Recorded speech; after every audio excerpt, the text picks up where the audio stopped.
안녕하세요. 신은미입니다. 먼저 통일에 대해 문외한인 제게 이런 큰 상을 내려주신 한겨레 통일문화재단 임동원 이사장님을 비롯해서 저를 후보자로 추천해 주신 여러 단체와 개인 뿐만 아니라 이 자리에 참석해서 빛을 내주시고 계시는 여러 선생님들께 깊은 감사의 말씀을 드립니다.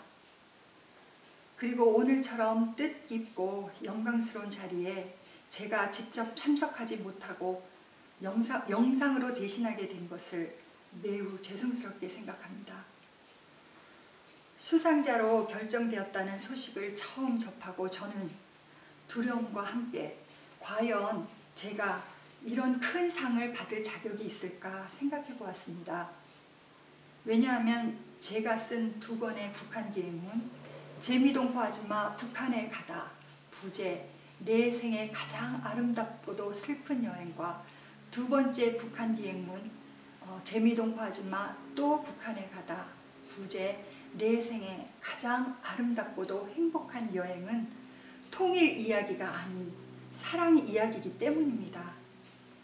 그리고 민족의 화합과 조국의 평화적인 통일에 대한 저의 간절한 염원은 북한을 여행하며 북녘의 동포들을 만나고 사랑하게 되는 과정에서 생겨난 부산물이기 때문입니다. 2011년 어느 여름날 인터넷을 통해 다음 여행지를 찾던 남편이 북한이 남한 국적자를 제외한 모든 나라 사람들에게 관광을 허용한다는 사실을 알게 되었고 저에게 말해주었습니다. 남편은 그러면서 북한도 우리나라의 반쪽 땅이니까 그 북한을 한번 여행해 보는 것이 어떻겠냐고 제게 제의를 했습니다. 북한이라면 달나라보다도 낯설고 그 다음에 무시무시하게 생각했던 저는 단번에 북한 여행을 거절했습니다. 그러나 시간이 흐르면서 북한에 대한 호기심이 생겨 마침내 2011년 10월 북한 여행에 첫 발을 내디디게 되었습니다. 내키지 않은 마음에 호기심만을 품고 따라간 북한 여행은 충격 그 자체였으며 다소 교만하고 냉소적인 마음으로 떠난 북한 땅으로 여행을 통해 저는 저의 거짓 신앙과 지난날 조국에 대해 아무 생각 없이 살아온 이기적이고도 무심했던 제 삶을 뒤돌아보게 되었습니다. 저는 대구에서 태어나 매우 보수적인 기독교 집안에서 자라났습니다. 개신교 목사님이셨던 제 외조부께서는 재헌 국회의원으로서 국가보안법을 통과시킨 대표적인 국회의원이셨으며 저의 아버지는 한국전쟁 때 육군 장교로 북단까지 조국의 전쟁에 참석했던 그런 군인이셨습니다. 자연스레 저 역시 매우 보수적인 시각을 갖고 살아오게 되었습니다. 그나마 제가 남편을 따라 북한에 여행을 간 것도 그들은 우리와 얼마나 다를까 하는 호기심 때문이었습니다. 그런데 정작 여러 차례의 여행을 통해서 확인한 것은 오히려 어쩌면 우리와 이토록 똑같을까 하는 동질감이었습니다. 음식을 먹을 때나 유적지를 참관할 때나 인생의 희노애락을 얘기할 때나 그 무엇 하나 제 삶과 직접적으로 연관되어지지 않은 것이 없었습니다. 또한 동질감을 느끼면 느낄수록 조국이 분단되어 있다는 생각에 슬픔은 배가 되었습니다. 태어나서 처음으로 민족의 비극적인 운명을 체험하고 민족애를 느꼈으며 통일에 대한 염원을 갖게 된 정말 아름답고도 슬픈 여행이었습니다. 뿐만 아니라 북녘 동포들의 아픔과 힘겨움이 그들만의 아픔과 힘겨움이 아닌 남과 북 그리고 해외 동포 우리 모두의 아픔이요 힘겨움임을 절실히 깨닫게 되었습니다.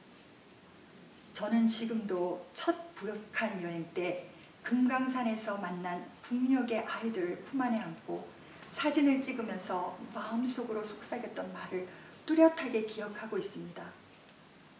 남북의 사랑스러운 아이들아, 너희들은 절대로 서로 총을 겨누지 마라. 손에 손을 잡고 눈을 마주치며 행복의 노래만 부르거라. 북한을 여행한 지 이틀 만에 난생 처음으로 뜨거운 민족애가 가슴을 헤집고 나오는 순간이었습니다. 북녘동포, 이들이야말로 분명 제가 사랑하고 보듬어 안아줘야 할 내 민족이요, 내 형제 자매요, 그리고 이웃이었습니다. 보잘것없고 편협하기 그지없는 나의 마음의 빗장을 부수고 활짝 열어젖히니 어두웠던 곳곳을 환히 비춰주는 따사로운 빗줄기가 들어오기 시작했습니다. 진작에 열어젖히지 못한 미련하고도 어리석었던 마음에는 아쉬움만이 가득 찼습니다.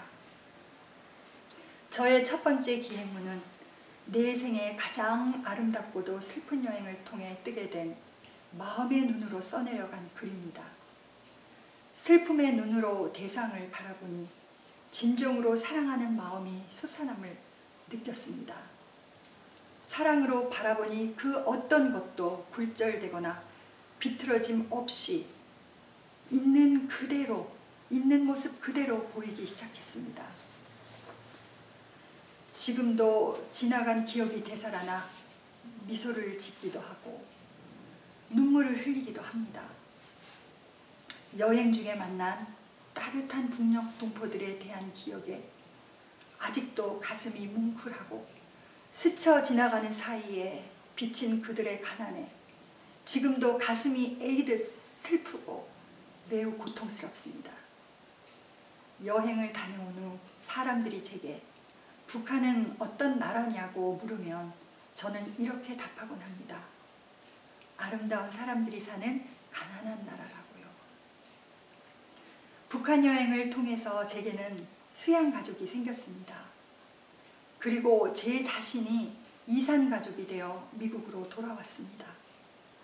저는 두 번째 기행문 재미동포 아줌마 또 북한에 가다는 수양 가족과 곧 태어날 수양 손자에게 선물을 주기 위해 선물을 들고 그들의 집을 찾아가는 내 생의 가장 아름답고도 행복한 여행 이야기였습니다. 사실 저는 2011년 10월 첫 북한 관광을 가기 전까지만 해도 민족이니 동포니 통일이니 하는 단어조차도 떠올리지 않고 살아왔습니다. 김대중 대통령께서 북한을 방문하셨을 때 저는 그분의 방북 장면을 아무런 감흥도 없이 바라보았습니다. 더 솔직히 말씀드리자면 약간은 불편하기까지 했습니다. 그리고 말씀드리기 정말 부끄러우나 6.15 선언이 무엇인가에 대한 것도 북한 여행을 통해서야 알게 되었습니다. 김대중 대통령께서 이룩하신 6.15 선언이 우리 민족의 운명에 얼마나 중요한 이정표라는 것을 나이 50이 넘어서야 깨달았으니 그저 저의 무지함을 한탄할 뿐입니다. 저는 북녘을 여러 차례 여행하면서 분명히 확신한 것이 있습니다. 남과 북, 우리 결에는 70년의 분단 세월 동안 생활의 양식만 달라졌을 뿐 우리의 본질은 하나도 달라진 것이 없다는 사실입니다. 즉, 변할래야 변할 수 없는 우리 민족적 정서를 그대로 공유하고 있으며 우리는 한 공동체를 이루어 살아가는데 아무런 문제가 없다는 사실입니다. 남과 북이 화해하고 서로 협력하여 통일조국으로 향하는 순간 우리의 남과 북은 더 이상 서로에게 위협이나 골칫거리의 대상이 아닌 서로에게 축복이 되는 관계가 될 것입니다. 무엇보다도 민족의 분단으로 인해 잠깐 중단되어졌던 찬란한 우리의 역사를 다시 함께 써내려가는 가슴 벅찬 상황이 실현될 것입니다. 통일조국에서 살아갈 다수의 주인공은 저 같은 남과 북 그리고 해외의 평범한 동포들입니다. 그러므로 우리들 마음속에 자리 잡고 있는 마음의 분단 장벽을 허무는 것이 무엇보다도 중요하다고 저는 생각합니다. 서로에게 쌓여있는 마음의 장벽을 허물어뜨리는 그러한 상황 말입니다. 마음의 장벽을 허물어뜨리지 않은 상태에서는 통일이란 한낱 꿈에 불과할 것입니다. 우리는 서로 사랑을 회복해야 합니다. 남과 북 그리고 해외 동포인 우리는 서로를 향해 눈을 뜨고 마음을 열고 두려워 말고 사랑을 해야 합니다. 그런 의미에서 저는 이미 마음으로 통일된 조국에서 살아가고 있습니다. 왜냐하면 저는 지금 육체적으로는 나의 모국 대한민국에서 강제 퇴거당했으며 앞으로 5년간 저의 모국을 갈 수 없는 상황이지만 저와 한 마음으로 민족의 화해와 조국의 평화적인 통일을 염원하는 모국의 동포분들이 계시기 때문입니다. 그리고 북녘에서도 순박하고 정 많은 나의 형제들이 진정으로 우리 결애가 하나 되기를 저희 마음과 한 마음으로 소망하고 있기 때문입니다. 저는 비록 모국에서 강제 출국 당했지만 해외 동포로서 할 수 있는 일을 제가 살아가고 있는 이곳 미국에서 해나갈 것입니다. 남과 북이 다시 예전처럼 좋아질 때까지 남과 북의 오작교 역할을 해야 하는 것이 조국을 떠나 살아가고 있는 해외 동포인 우리가 할 수 있는 일이라 생각합니다. 저는 앞으로도 수양 가족을 만나기 위해 그리고 북녘 동포를 만나기 위해 기회가 닿는 대로 북한을 방문할 것입니다. 그리고 계속해서 남과 북 그리고 해외 동포 여러분들께 사랑의 이야기를 전하겠습니다.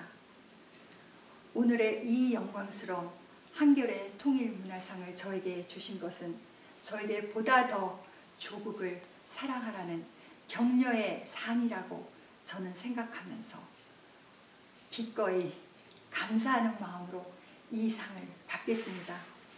고맙습니다.